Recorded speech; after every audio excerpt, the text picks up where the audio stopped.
በስመ አብ ወወልድ ወመንፈስ ቅዱስ አሐዱ አምላክ አመ ዕስራው ወተስዑ በዛቲ ዕለት ኮነ ተስካረ በዓሉ ለእግዚእነ ኢየሱስ ክርስቶስ። አንድ አምላክ በሆነ በአብ በወልድ በመንፈስ ቅዱስ ስም ጥር 29 በዚች ቀን ከድንግል እመቤታችን ማርያም ጌታችን ኢየሱስ ክርስቶስ የተወለደበት የበዓለ መታሰቢያ ነው። ለእርሱም ክብር ምስጋና ይሁን፣ ይቅርታው ቸርነቱ በላያችን ይሁን ለዘላለሙ አሜን።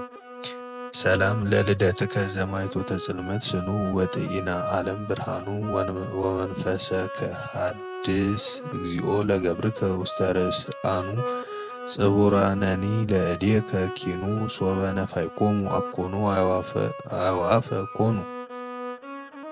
በዚህችም ቀን የስሟ ትርጓሜ መጻተኛ የሆነች የከበረች አክሳኔ አረፈች። እርሷም ከሮሜ አገር ለከበሩ ሰዎች ልጅ ናት። ወላጆቿም ከእርሷ በቀር ልጅ የላቸውም። እርሷም የምትጋደል ሆነች። በቀንና በሌሊትም ትጾማለች፣ ትጸልያለች። በሮሜ አገር ወዳለ የደናግል ገዳም በመሄድ ከእሳቸው ጋር ታገለግላለች። ከአባቷ ቤት የሚያመጡላትን ምግብ ለድሆች ለምስኪኖች ሰጥታ እርሷ ከደናግል ምግብ ትመገባለች። የደናግል መነኮሳያትም ገድል አዘውትራ ታነባለች።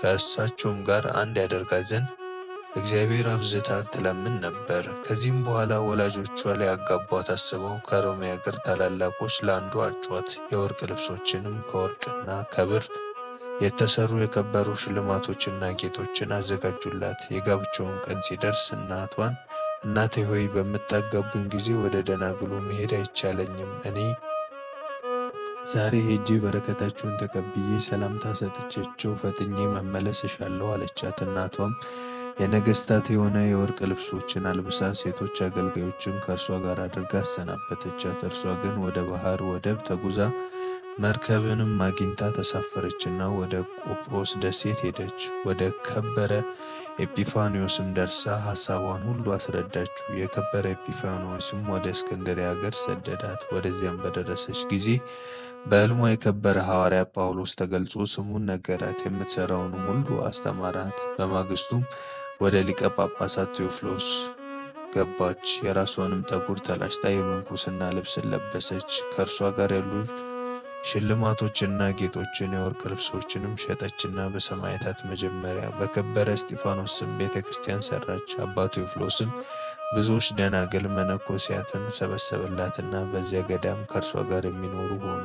ይህች ቅድስት አክሳኒ ታላቅ ተጋድሎንም ጀመረች። እርሷ ከጥሬ ባቄላ በቀር በእሳት ያበሰሉትን አትቀምስም። በምተኛበትም ጊዜ ያለ ምንጣፍ በምድር ላይ ትተኛ ነበር። እንዲህም እየተጋደለች 20 ዓመት ያህል ከዚህም የሚበዛ ኖረች። ከዚህም በኋላ ጥቂት ታመመችና አረፈች። ልዑል እግዚአብሔርም የሰጣትን ልዕልና ሊገልጥ ወደደ። ባረፈችበትም ዕለት ሰዎች በቀትር ጊዜ የብርሃን መስቀል በሰማይ ውስጥ አዩ። ብርሃኑም የፀሐይ ብርሃን ሸፍኖ ነበር። የሚያበሩ ከዋክብትም አክሊላት በዙሪያ ሆነው ሥጋዋን ከደናግል ሥጋ ጋር እስከ አኖሩ ድረስ የሚያበሩ ሆኑ። ከዚህም በኋላ ተሰወረ። ይህም ስለ እርሷ እንደተገለጠ ሕዝቡ አወቁ። በዚህም ጊዜ እነዚያ ሁለቱ አገልጋዮቿ የዚያች የቅድስት አክሳኒ ከመጀመሪያው እስከ ዕረፍቷ ያለው ገድሏን ለሊቀ ጳጳሳቱ ለሕዝቡ ሁሉ ስማቸውን ለውጣ እህቶቿ እንዳለቻቸው እርሷም እመቤታችን ማለት ሳይሆን እህታችን እንዲሏት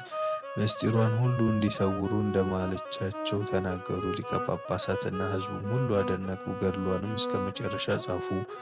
ለእግዚአብሔር ምስጋና ይሁን፣ እኛንም በጸሎቱ ይማረን፣ በረከቱም ከእኛ ጋር ይኑር ለዘላለሙ አሜን። ሰላም ለአክሳኒ ዘሰመይዋ አበዊሃ ብሂለ ፈላሲት ዘትርጓሚሃ በመንፈቀ መዓልት ያጠይቅ ትምህርተ እበያ ወጸጋሃ ምስለ ደናግል እስከ አንበሩ ሥጋሃ ማእከለ ከዋክብት መስቀል በሰማይ አብርሃ። በዚህችም ቀን ተመስተጋድል የከበረ ሰማዕት የሰረያኮስ መታሰቢያ ነው። በረከቱም ከእኛ ጋር ትኑር ለእግዚአብሔር ምስጋና ይሁን አሜን። ሰላም ለከ ሰረያኮሰ ኃያል ሰማዕት መስተጋድል ውስተ ፍና ሕይወት ሚጠኒ እንፍኖተ ዓለም ህጉል ከመ አትልዎ ለክርስቶስ በሰቢረ ቅዱስ መስቀል እስመ አሩ ተሰናይ ወጾሩ ቀሊል። በዚህችም ዕለት ከሮሜ ሰዎች ውስጥ የንጹሐን ሴቶች መታሰቢያ ነው። የፊልማን፣ የኢያሌኒ፣ የሰረባሞኒ፣ የቃውት፣ የአባ ገብረ ናዝራዊ፣ የዳጓ ገዳም ጻድቃን መታሰቢያቸው ነው። በረከታቸው ከእኛ ጋር ትኑር። ለእግዚአብሔር ምስጋና ይሁን፣ አሜን። ሰላም ለክሙ ሰናያተ መንፈስ ጸአድኢድ ዘተፈለጥክሙ እምነ ክርዳድ ቅዱሳን አበው ዘደብረ ድጓ ምዕላድ እንዘ ትረፍቁ ውስተ አሐቲ ማዕድ ውስተ ምሳሕክሙ ስሃቡኒ በእድ። ሰላም ለገብረ ናዝራዊ እንተ ነጸረ ወርእየ ለእግዚአብሔር ገሃደ ስብሐተ ገጹ ወእኩየ በላዕለ ምጥማቅኒ ሶበ ውእቱ ጸለየ አምሳለ መብረቅ ሰጢቆ ሰማይ ብርሃን ወረደ ዘይቄድስ ማየ። በዚህችም ቀን ተጋዳይ የሆነ አባ እስጢፋኖስ አረፈ። ይህም ቅዱሳን ገዳማውያንም በመፈለግ በበረሃ ውስጥ ሲዞር የወደቀች የሰው ራስ አገኘ። እርሷም ሥጋ የሌላት አጥንት ብቻ ናት። ሥራዋም ያስረዳው ዘንድ ወደ እግዚአብሔር ለመነ። በዚያም ጊዜ ከዚያች ራስ ውስጥ የሚል ቃል ወጣ።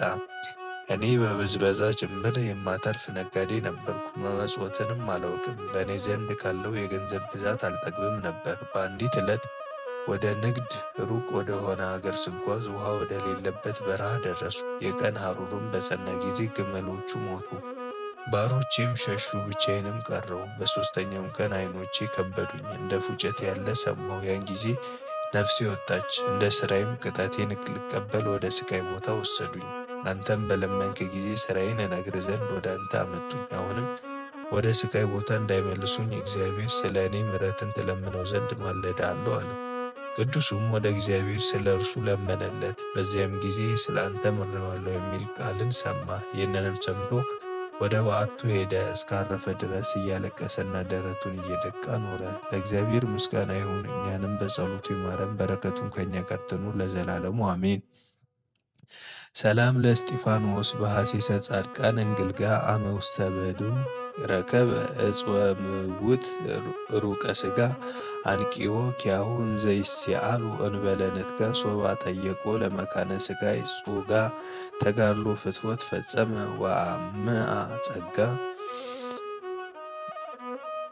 ጥር 29 ቀን የሚከበሩ ዓመታዊ ቅዱሳን በዓላት ጻድቃን ቅዱሳን ማኅበረ ዶጊ አባ ገብረ ናዝራዊ ዘሊቃውንት፣ ቅድስት አክሳኒ ፈላሴት፣ ቅዱስ ሕርያቆስ ሰማዕት፣ አባ እስጢፋኖስ ገዳማዊ። ከድዋሮም የተነሱ ቅዱሳን አንስት ዘአቅረብኩ ማሕሌተ አዘኪሬ አእላፈ እምዕለተ ጸምዱከ ዘልፈ ለላ አነብብ ተወከፍ ዘንዴቴ የመጽሐፈ እንተረሰይከ እግዚኦ ጸሪቀ መበለት ውኩፈ እምእለ አቡኡ ብኡላን ዘተርፈ ነቢያት ቅዱሳን ሐዋርያት ሰባክያን ሰማዕታት ጻድቃን ወመላእክት ትጉሃን ደናግል አድዮ ወመነኮሳት ሄራን ባርኩ ባርኮ ጉባኤ ዛቲ መካን እስከ አረጋዊ ሊቅ ወንዑስ ሕፃን ለዘጻፎ በክርታስ ወለዘ አጻፎን ዘይደርስ ለዘ አንብቦ ለዘተርጉሙ በልሳን አዲስ ወለዘ ሰማ ቃሉ በዝነ መንፈስ በጸሎቱ እሙ ማርያም አራቂተ ኩሉ እምባይ ስቡረ ይማረነ ኢየሱስ ክርስቶስ ስቡረ ይማረነ ኢየሱስ ክርስቶስ ስቡረ ይማረነ ኢየሱስ ክርስቶስ